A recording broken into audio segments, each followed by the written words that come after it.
Hi, and welcome to Kay Let's Talk, the podcast where we break down storytelling across books, television, and film with a special love for book-to-screen adaptations. Here, we talk about craft, character arcs, structure, dialogue, visual language, and the creative choices that shape how a story lands.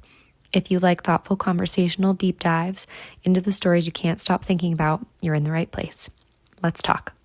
This will be my Outlander Season 8, Episode 8 review titled Into the Forest. As always, if you are looking to avoid spoilers from the book or the TV show, please be mindful that spoilers are ahead.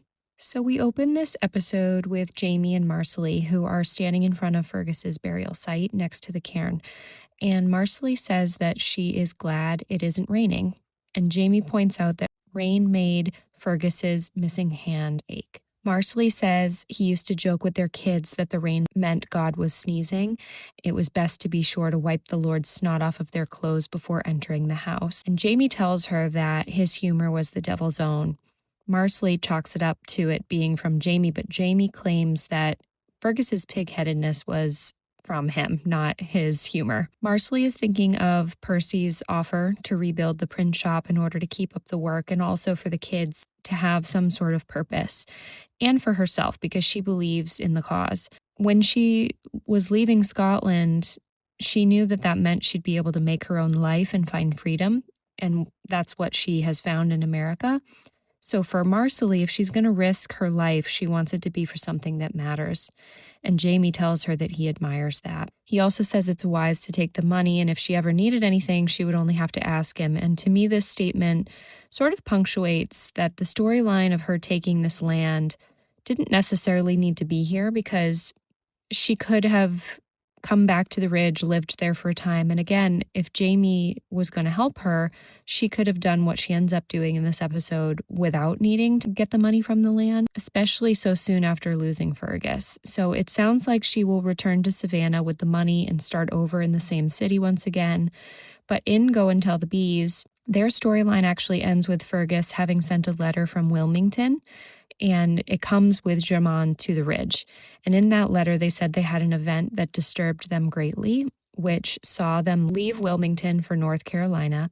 Fergus says he wished that Marsali and the kids would return to the ridge to stay safe, but she chose to stay, promising that if things got worse, she and the twins would go to the ridge. But for now, she would not leave Fergus. And he tells Jamie he is called to do the work of freedom, and he will not put his sword down, referring to the sword Jamie placed in his hand, which is using his printing press. So their storyline is very open-ended for Book 10. Marsali says it makes her heart heavy that Fergus was worried the money would harm the rebel cause, but he also never wanted to acknowledge the Comte as his father, and he knew the man to be a villain. Marsali points out that he didn't give a damn about the morals of a man long dead and calls Jamie a fool because he didn't want to call anyone but Jamie his father. And he had thought of himself as Jamie's son, and that meant everything to him. That's when we see Jamie calling out his name by saying, "Fergus Fraser was my son." And then he approaches the grave and says, "Son of my name, of my heart, now, then, and forevermore. No piece of paper nor anything in this world can change that." And the two of them cry together, and Marsali then decides firmly she will take the money and sends Jamie away so she can talk to Fergus alone. I really loved this scene because Marsali has that humor that we've seen from her throughout her storyline, where she points out Jamie called him a Fraser forevermore. He better be happy about that. And that being the case, she will sign the contract, take the money, build a new shop with the bairns, and then refers to the bairn yet to come because she is pregnant.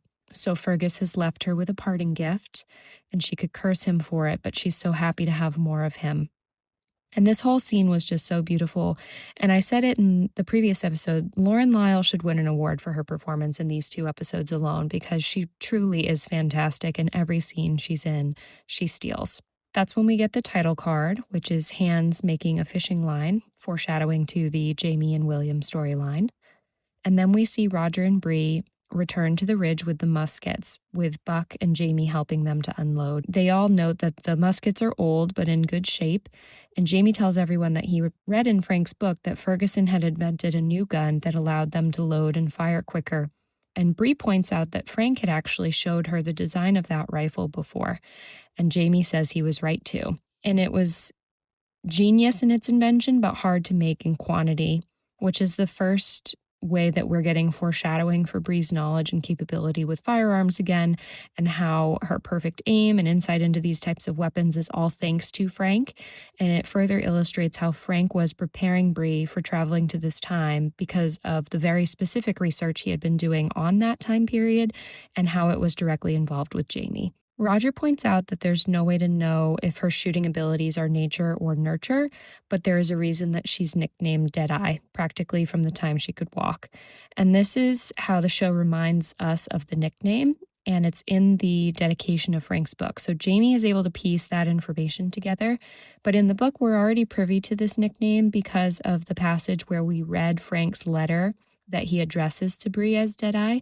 So it was another fun Easter egg to hear that called out in the show. Jamie pulls the book back out, and he and Claire finally have the conversation where they realize that everything was for Brianna, teaching her how to shoot, how to ride, learning about the past. It was Frank's way of preparing her. And he was looking for Jamie, knowing that Claire might try to find him, and so he armed Brianna with the knowledge of how to survive in that time. Jamie realizes that this book is not a way to taunt him, but really it's to protect Bree. And he admits that he used to pray for Frank because Jamie had sent Claire back to him to keep her and Brianna safe, so it feels very full circle in that respect. Claire says again that she was so angry when she found out that Frank had kept it from her when he knew Jamie was alive, but perhaps now she thinks he kept her in their time so that she could strengthen her skills, become a surgeon, and now if anything were going to happen, she has the medical skills to save Jamie's life because of that knowledge. And I do think the show softened Frank as a character because in the book, I don't think he was that pure of heart. Their relationship was not depicted in the same light, but it feels like they chose to wrap his storyline in a way that makes him feel more honorable, which I can understand. Jamie and Claire both recognized that they can't change the course of history, but they can change small things and things that may feel insignificant in the flow of time, which again is foreshadowing to the finale. And the two of them share one of the very few tender kisses we've seen between them this season. And it does feel like a lot of their quiet moments are really cut short and very much are sort of info dump conversations rather than tender conversations between the two of them. We then cut back to Savannah, where Amaranthus approaches Lord John. She's been asking for William, but no one has seen him. And John tries to talk her down, but she fears that she might have driven him away. And John clearly suspects there is more things than just her going on with William, and he knows that a big one of them is his conversation. So he tells her that he and William fought as well, and it was a difficult moment between them.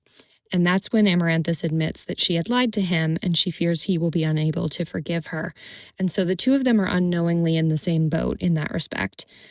John reminds her that William is a man of honor and integrity, but also of compassion, and he hopes that he is full of forgiveness as well.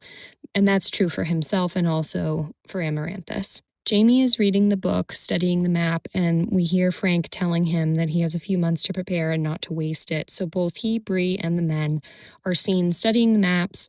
Bree is designing weapons. They're all training in the woods with knives amongst this really beautiful landscape, and we can see that time is passing, which is also marked by Brianna's pregnancy. And when Claire and Fanny are working in the kitchen, we see Buck teaching the men hand-to-hand combat skills.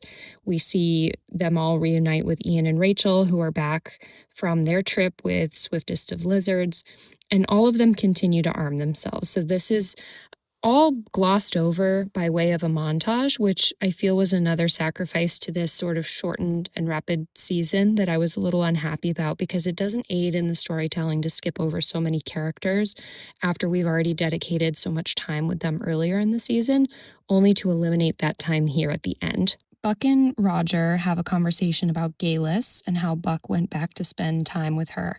And he says that Dougal was always around and took his presence as a threat. And Galis took his interest to be of an amorous nature as well. And Roger did say he warned him, so that's a nod to the book. Since Buck didn't have any other reason to be in that time or a reason to go back to his own time because his marriage with his wife was so broken. He went back to Craignadoon, and because he knew that going back to Morag was unfair and that she was better off without him, he decided to put his fate in the hands of the Stones, and they sent him back to 1980. In the book, Roger leaves him in 1739, and so the show takes this opportunity to rewrite his storyline with some exposition. So instead, they use Buck to wrap up the threat of Rob Cameron, which sort of felt anticlimactic and half-baked to me. Buck tells Roger that the first person he saw in 1980 was Rob Cameron. He watched him go into a shop, buy a gemstone, and then he followed him home. And he was dressed in colonial garb, so Buck assumed he was about to go through the Stones after the Mackenzie family. And we see him headbutt him, tell Rob that he owed Roger Mackenzie a life, and that Rob's would do. And then when he's attacked by Rob with a knife, he's able to use his strength and kill him. Then we see him take his gemstone, leave him there in his home, takes his whole bag and his hat, and left to go back to this time.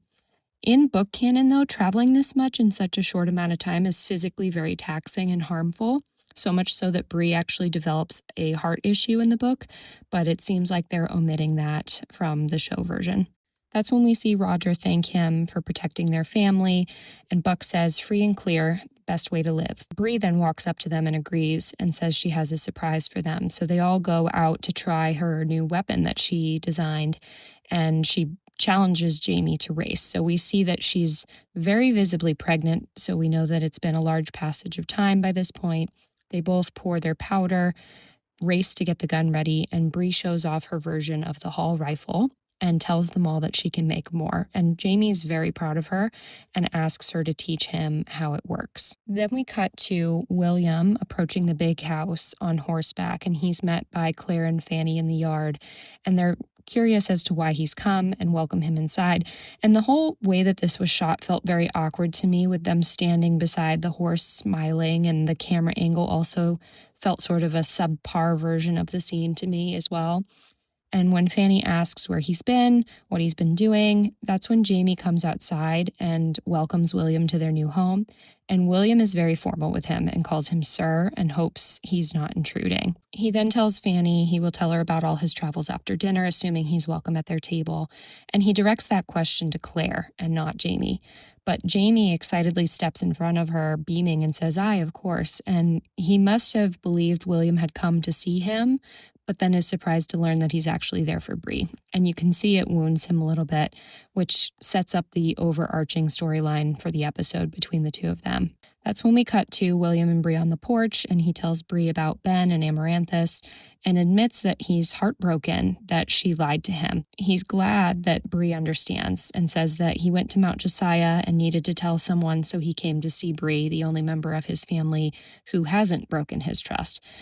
As a reminder, Mount Josiah is sort of near Richmond, Virginia in the book, and Fraser's Ridge is in western North Carolina, so it would have taken William a very long time to get there. And he's been gone from Savannah for a long time, and it would have taken him even longer to travel from Savannah to Mount Josiah first. So William has essentially been gone without a word for the better part of a year. Bree is glad he came and says that time there might be exactly what he needs because this place is magical. And William says he doesn't believe in magic, but Bree asks him to keep an open mind, which is a nod to her being a time traveler, of course.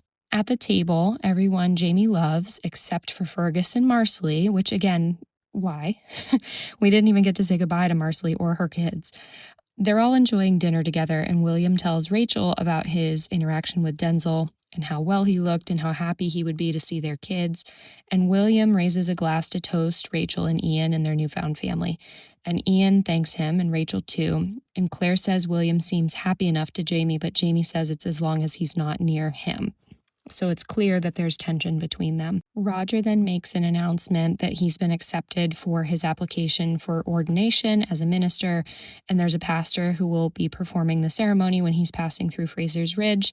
And that's when Jamie says this is a happy day indeed, and raises his glass to good news, new beginnings, and joyous arrivals, and to their future.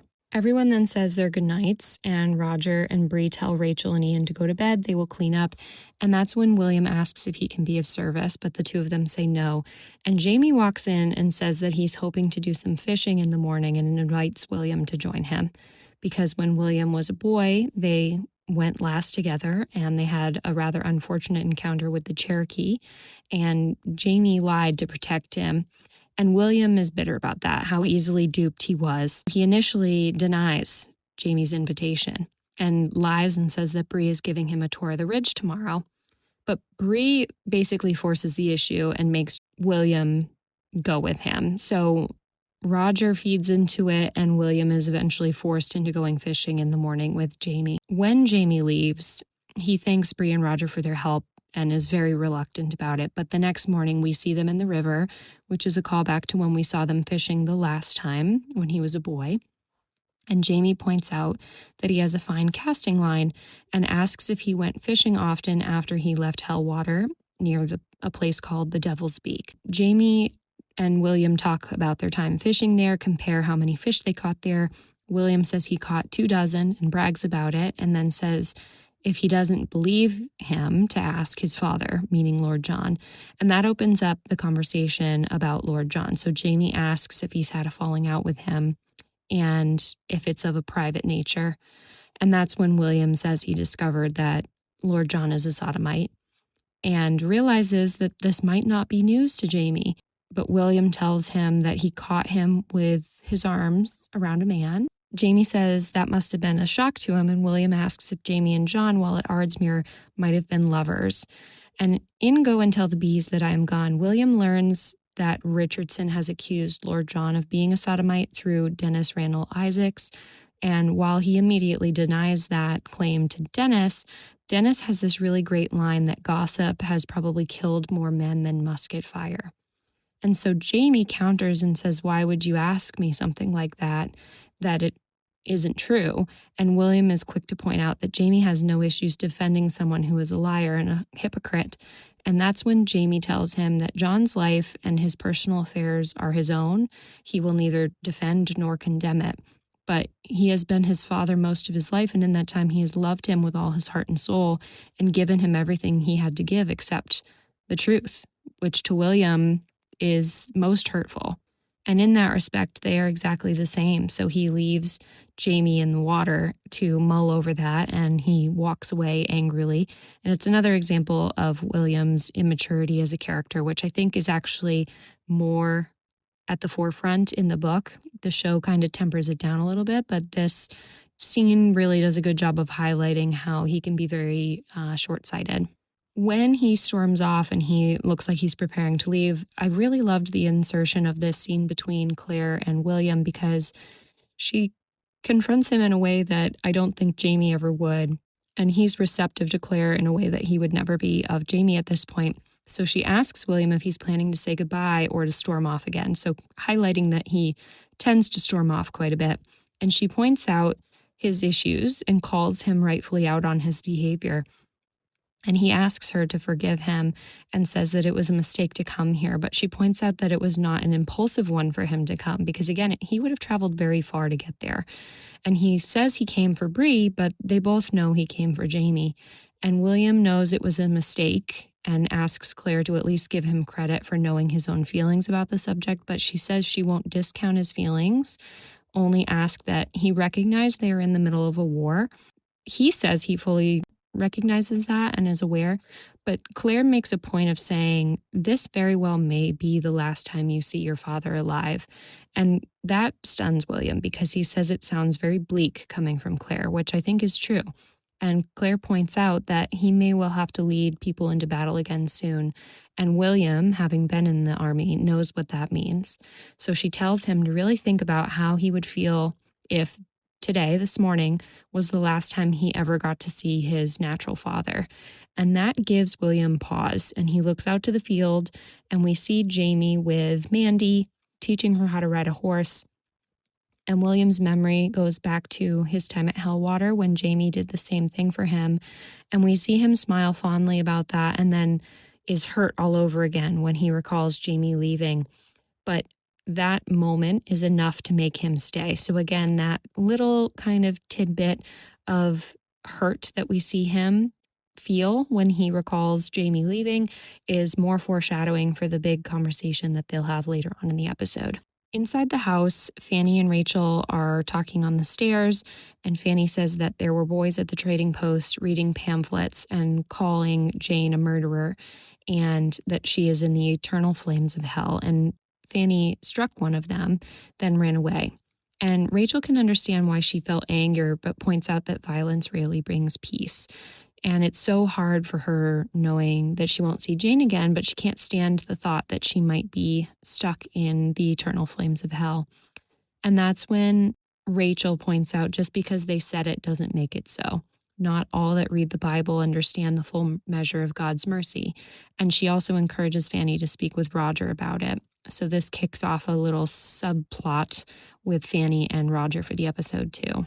In Savannah, we see John at his desk, and Amaranthus enters his office once again and says she found a letter outside addressed to him, and she was hoping that it might be a reply from William, but he says that he doesn't think so.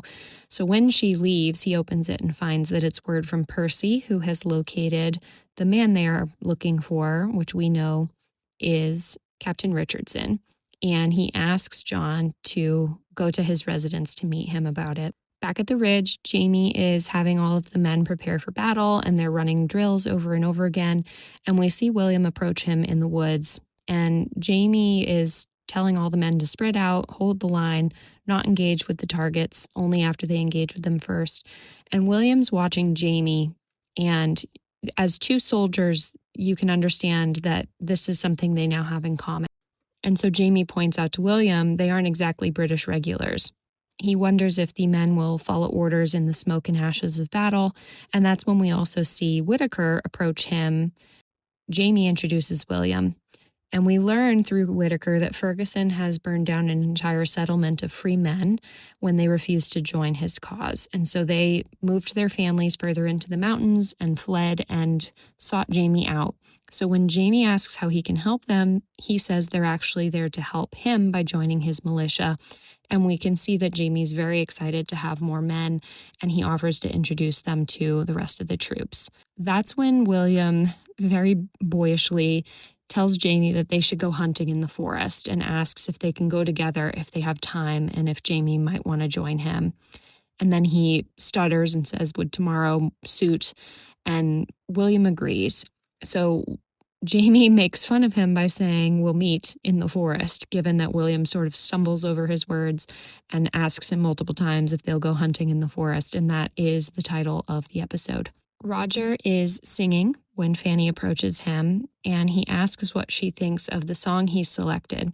And she points out that God is good to his sons but doesn't care about his daughters, and asks if he will be different after he is ordained. Roger compares his role to Jamie leading his men. People will know Roger is a good leader too because he will be ordained, but he will be leading them into God's hands. So Fanny thinks that that means that he should still have a sword for protection. But Roger can tell that there's something else on her mind. And when he asks, she lies and says no. But he says that he will be glad to see what she thinks after she attends his ceremony. And we can see that something is still plaguing her. Roger is onto it as well. When we finally see Jamie and William hunting deer, we watch them shoot the deer together, and Jamie is praying after the deer, and William is pacing back and forth, watching him from behind. So when Jamie finally asks if he's all right, William sort of blurts out that he wants to apologize for what he said to him at the river, and that he's given it a lot of thought and realizes that his accusation was malicious and beneath both of them. He asks for Jamie's forgiveness, and Jamie says he accepts his apology and they'll never speak of it again. And William then tells Jamie that at Hellwater, he looked up to him because he never treated him like a child and was the one person in his life that he actually wanted to emulate, and he worshipped him like a hero. And ultimately, he tells Jamie that he loved him, but after he left at Hellwater and rode away and didn't look back at him, he was heartbroken, and he asks Jamie, "I was your son. How could you not look back at me? I didn't even know it then, but you did. You were the adult in this situation. How could you just leave?" And I loved this scene because we haven't had a moment like this in the book yet. So the show kind of got to write it however they wanted to. And Jamie's crying and he says, I loved you too, but I had nothing to give you. No name, money, land. He was a Jacobite traitor, distrusted and hated by every man who had kept his oath to the king. And he made those choices and was prepared to live with the consequences. But William, as much as he wanted to cry out the truth to all angels in heaven, he says, would have been condemned to a life of pain. So he did what he thought was best, which was leave. And he didn't look back because he knew that if he saw the look on William's face, it would have shattered his resolve. And admits to William in a way that I think is really, really healing for him that he's regretted that for years. When William came to Fraser's Ridge with John, he saw the man that William had become and knows that he had caused him pain when he discovered the truth. And for that, he's sorry, but he really hopes that he can forgive him. And that's when we get this really beautiful hug between William and Jamie, and the two of them cry in each other's arms. And Jamie is finally able to hug his son and comfort him as a man. And it's such a beautiful moment. And I love the addition of Jamie looking up to thank God, which flows right into Roger leading his service. Everyone singing, the kids and everyone at the Ridge taking part of it, including William. And we see Fanny enter from the back. And when she makes eye contact with Roger, she immediately retreats. So Roger once again can sense that something's going on with Fanny that he will need to address. So when he gets back home, he finds her pressing flowers in her book and approaches her and asks if all is well because she didn't stay at the ceremony. That's when she explains that she can't stand being in a place where her sister isn't welcome. So when Roger enters into the room and asks if he can discuss it with her, she makes this really snarky comment that, unlike God, she is very welcoming and will allow him to enter her room. And Roger clarifies that this is because of how Jane died, right? Fanny thinks that she's committed mortal sins and is in hell now, and Roger says he's not sure if that's true because the Bible says that that's the rules, but Roger points out that different denominations have differing beliefs, and the church is made up of people, and the rules are put in place by man and not by God. So if she thinks Jane is with God now, she should be able to talk to him and let him know how she feels. It's up to Fanny to let him in if she chooses. And Roger says it's helpful to be open to the idea of conversation with him first and sort of eases her into this concept, which I think for Fanny is really healing because he's not telling her what to do, simply offering her a solution to help her deal with her pain in a way that might be a little more healthy than how resentful she's been feeling. He ends their conversation with this line that Bree told him recently, sometimes all you need is a little time. And then he makes a joke about maybe her talking about the herb instead. And then we see Fanny leave that conversation and go to the cairn where she normally talks to Jane and tell Jane that she has hope that she'll see her again. And she asks and begs for a sign that Jane can hear her. And when she touches the cairn and then makes her way to the water, we see her picking up a stone that is green and dropping it because it's hot to the touch and burns her hand. And when she picks it up again, we hear the buzzing and we see her watching the stone shatter in her hand and put her hands over her ears, which confirms to us that Fanny is a time traveler. This very much feels like a show only change to potentially weave this character into the Blood of My Blood series, which I don't necessarily feel we need to do. But they've spent so much time setting it up and then confirming it in this scene that it feels too intentional to not have some sort of a payoff in the Blood of My Blood series. And it's not that I don't like the character of Fanny because I actually think this actress is a really talented little actress and she does a wonderful job as her. It's just all show only writing that doesn't necessarily fit into the story I know. And so I'm not sure what her character in this capacity adds to the overarching storyline. But I think for myself and hopefully for other people watching the show, it's important to remember that Blood of My Blood is entirely new material too. So if they choose to use Fanny, that's fine because she's going into a narrative that doesn't exist in the book canon. At the solicitor's office, we see John waiting to meet Percy, pacing back and forth, and Percy arrives late. And he's clearly nervous and offers John some sherry, and John says no and impatiently asks if he's found Captain Richardson. And when he asks where he is, we see Richardson knock John unconscious, and that's how the episode ends. One thing that I personally thought was missing from the show version of the story is Richardson getting between William and Brianna, because in the book, Richardson actually meets William near Charlestown and tells William, "I know your sister," as a means of threatening him. And William then writes Bree a letter about it, warning her about him, and actually signs that letter as your brother, which is a significant moment in the book for me. And he also sends a sketch of a picture of Richardson to Bree. And she is then able to pinpoint the fact that he is a time traveler, and he was one of the men that was at Lallybroch when her family was being attacked in season 7. And it all ties back to Frank's warning in his letter to Bree about Rob Cameron and Richardson going back in time after her, and people in the future knowing that she is a time traveler.